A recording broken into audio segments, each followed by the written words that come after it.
Délivré par Christ, ɲɔgɔn fɛ an ka Ala ka baara kɛ.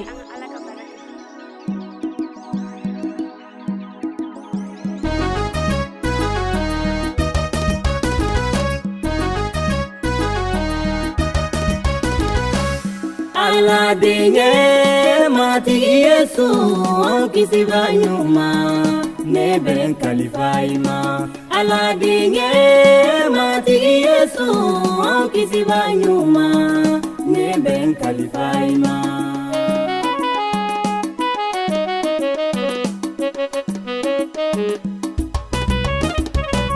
One matigi ne ni kanuba ne nana ima kanko to ibolo.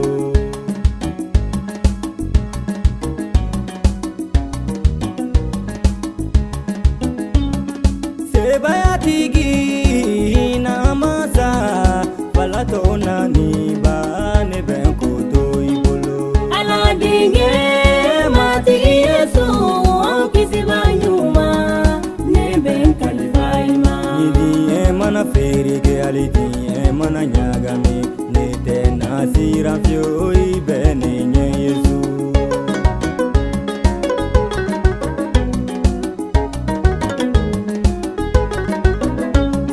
Kelego mana chaya fagali tumala ne dusu tena nyagami jigi nyuma benefe.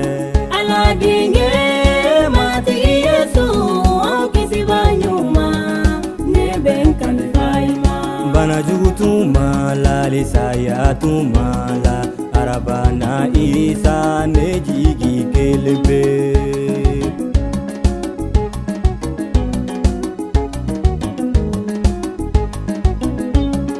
Koroboli tumala ibene fe Yesu ne te nabi fio kuma boba benefe. Ala dinge matigi Yesu kisi banyuma ne ben kalifaima. Ala dinge matigi Yesu kisi banyuma ne ben kalifaima.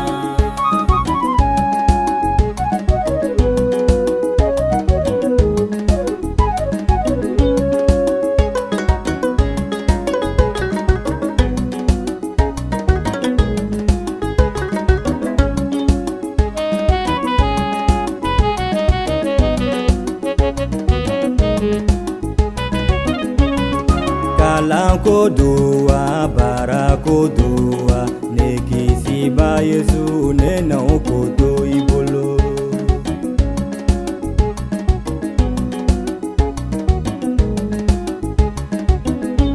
Alimuso kodoa fuche kodoa Yesu kelepe besi kaninyana bo.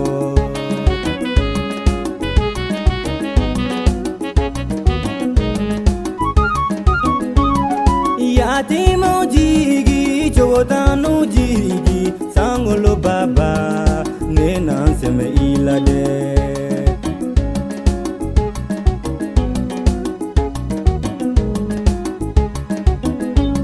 Ikafanga dine ma sangolo baba ne kitanu ne siti leobela.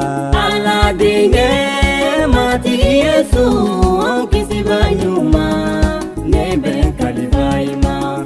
Ala dinge matigi Yesu kisi banyuma ne ben kalifaima. Ikafanga dine ma sankolo baba ne kitanu ne siti leobela.